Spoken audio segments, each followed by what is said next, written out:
يقول قبل كم يوم. اوكي لازم نحضر حق هذا. انا ما ادري احنا وين في الجدول الزمني يا هيثم.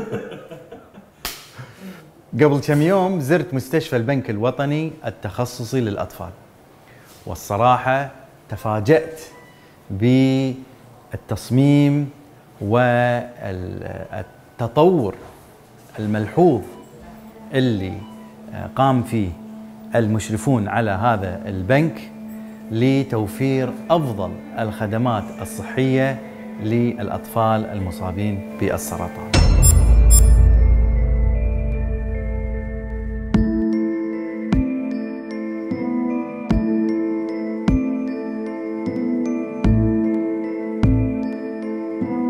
مستشفى بنك الكويت الوطني التخصصي للأطفال هو مركز تخصصي من ضمن منطقة الصباح الطبية التخصصية، ويعنى بالأطفال دون سن 16 عام المصابين بأمراض الدم المزمنة والوراثية والسرطان، وفي وحدة لعلاج الخلايا الجذعية.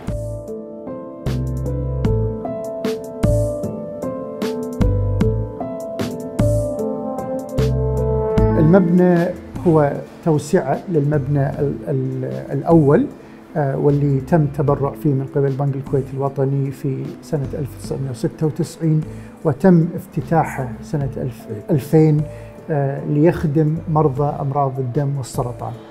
في 2011 تم إنشاء وحدة لزراعة الخلايا الجذعية لمتابعة الحالات اللي تسوت لها العلاج بالخلايا الجذعية في الخارج، وبالتالي بدأنا بالتفكير في إنشاء وحدة متخصصة والنظر في احتياجات المستشفى المستقبلية. في 2013 حطينا التصميم الأولي للتوسعة بحيث أنه يقدم خدمات جديدة لمرضى السرطان وفق بروتوكولات العلاج الحالية. تم افتتاح هذا المركز بعد التصميم والنقاش بين المهندسين والأطباء في عام 2017، والحين أكملنا عام كامل من الافتتاح. جاهز؟ توكل على الله. أخذنا لفة مع مدير المستشفى الدكتور ميثم حسين، وبين لنا خطوات تصميم المستشفى وكيف أن العاملين والأطباء والإداريين قاموا بالعمل مع مصممين المستشفى لتذليل الصعوبات والمشاكل اللي قد يواجهها الأطفال والمراجعين حين زيارتهم للمستشفى.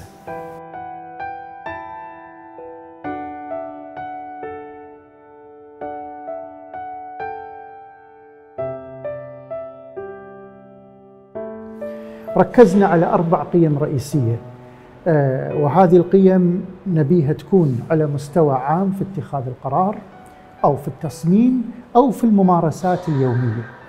القيمة الأكبر اللي أعطيناها جل اهتمامنا هي أن الرعاية تكون مركزة على الطفل، على المريض، في جو أسري.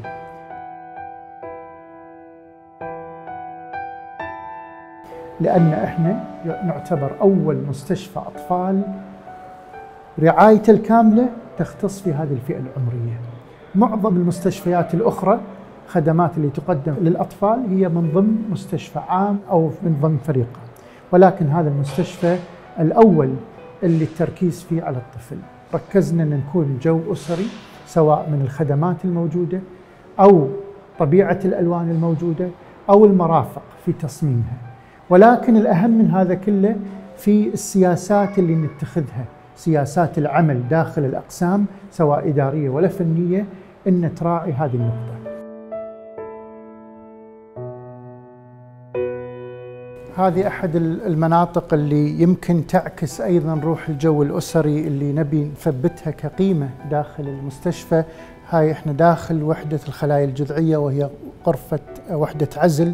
المريض يكون داخل وحدة العزل ويتم زيارته من قبل أبوه أو إخوانه في هذا المكان. غرف الأطباء والاستشاريين قريبة، بحيث أن الأبو يقدر يتواصل أيضا أو بقية أفراد الأسرة مع الطاقم دون الحاجة إلى الدخول إلى غرفة العزل هناك.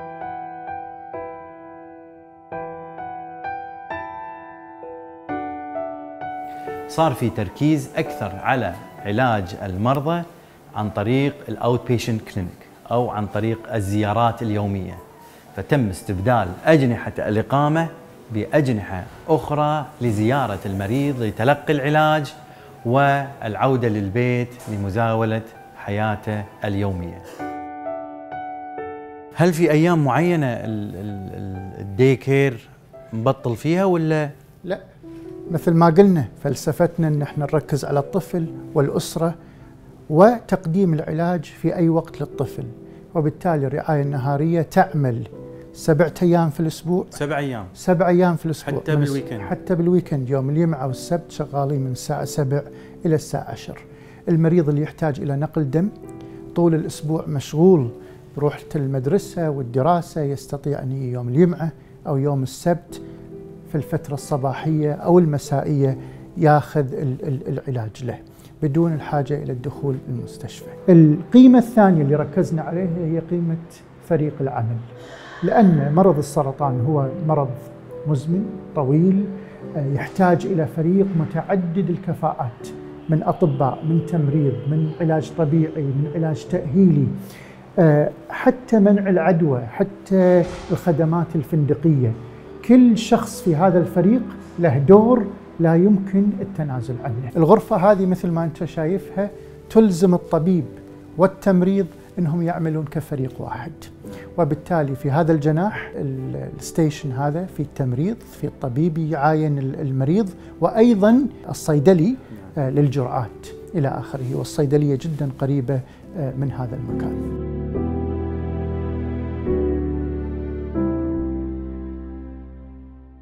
في النهاية نبي المريض يتلقى العلاج دون آثار جانبية كبيرة، سواء هذه الآثار الجانبية متعلقة في الجانب الدوائي، آثار جانبية للدواء، أو آثار جانبية للغياب عن المستشفى، لغياب عن جو الأسرة في البيت، لاضطراب الأسرة. هي كلها آثار جانبية لمريض يتلقى العلاج لسنوات.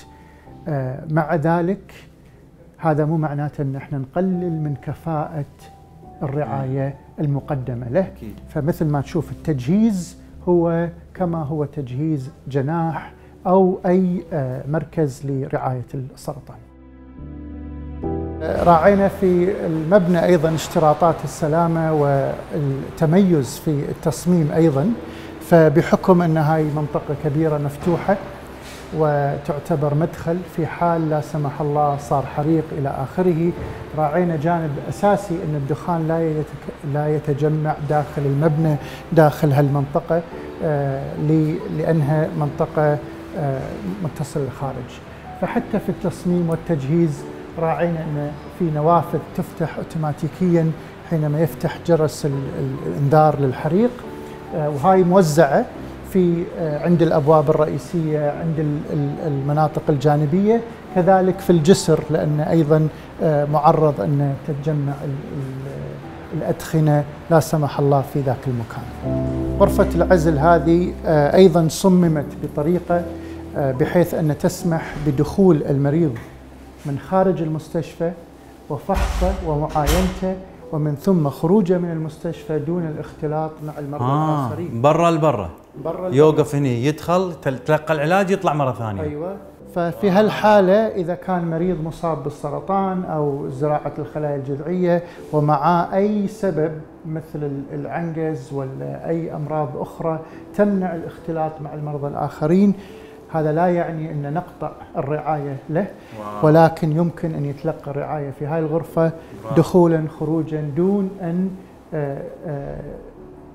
نخالف تعليمات منع العدوى في العيادة، لأن مثل ما أنت عارف إذا في مريض هناك معناته تنظيف وإغلاق الرعاية النهارية.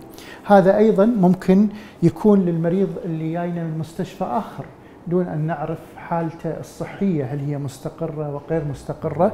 أيضا سيارة الإسعاف ممكن توقف هني تنزل المريض في حال أن إذا حالته ما كانت مستقرة مثل ما كان يعني متوقع. أيضا هذه الغرفة مجهزة بالكامل بحيث أنه يتم تلقي الإنعاش حق المريض بصورة كاملة في حال أنه وصلنا في حالة غير مستقرة. فهذه الغرفة أيضا رعي فيها هذا الجانب طبيعة الأطفال، طبيعة المرض، وطبيعة التواصل مع المراكز الأخرى. هذه أحد غرف العزل، أيضا صممت بطريقة تسمح بالتواصل مع غرفة المريض مع مراعاة الخصوصية. راعينا في تصميم الغرفة أيضا بحكم أن المريض راح يبقى مدة طويلة تتراوح بين 4 إلى 6 أسابيع داخل وحدة الخلايا الجذعية، يقعد في عزل إلى أن يتم الخلايا الجديدة تبدأ بالعمل.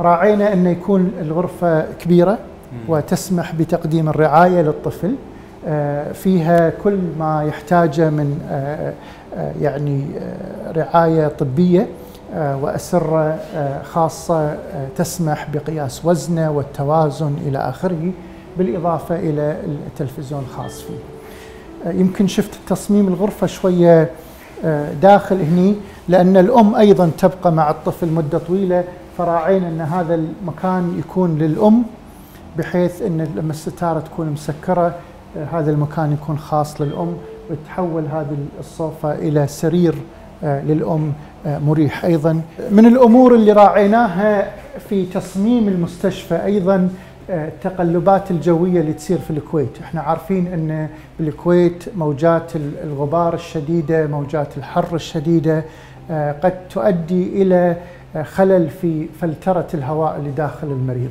أو انقطاع التيار الكهربائي، وبالتالي عندنا أثنين من هاي الأجهزة المتنقلة اللي تؤدي إلى فلترة الهواء داخل خيمة للطفل في حال أن السيستم النظام التكييف الرئيسي أصاب نوع من الخلل أو الفلاتر أصابها نوع من الغبار. وإذا المريض احتاج إلى ينتقل إلى وحدات أخرى ليس فيها خلينا نقول جودة الهواء بصورة كافية للمريض، ممكن أخذ هذه الوحدة معه إلى العناية المركزة أو إلى أي مكان آخر. أخذنا قيمة ثالثة وهي قيمة التعاون الكولابوراتيف، لأن هناك مؤسسات كثيرة في الدولة سواء داخل وزارة الصحة خارج وزارة الصحة ممكن أن تقدم خدمات للطفل. لابد من قيمة التعاون تكون موجودة حتى نؤدي أهدافنا كلها، سواء كانت في تعليم الطفل داخل المستشفى، حقوق الطفل، حياة الطفل، التشايلد لايف، أو في النشاطات الاجتماعية والفعاليات.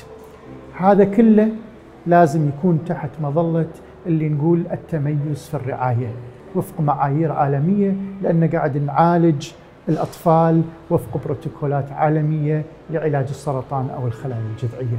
مستشفى البنك الوطني يعتبر باكورة المستشفيات الحديثة التي سوف تفتتح في الكويت، وهو يعد خلنا نقول المقدمة لكويت جديدة وتطور ورقي في الخدمات الصحية التي تقدم للمواطنين والمقيمين في دولة الكويت الحبيبة.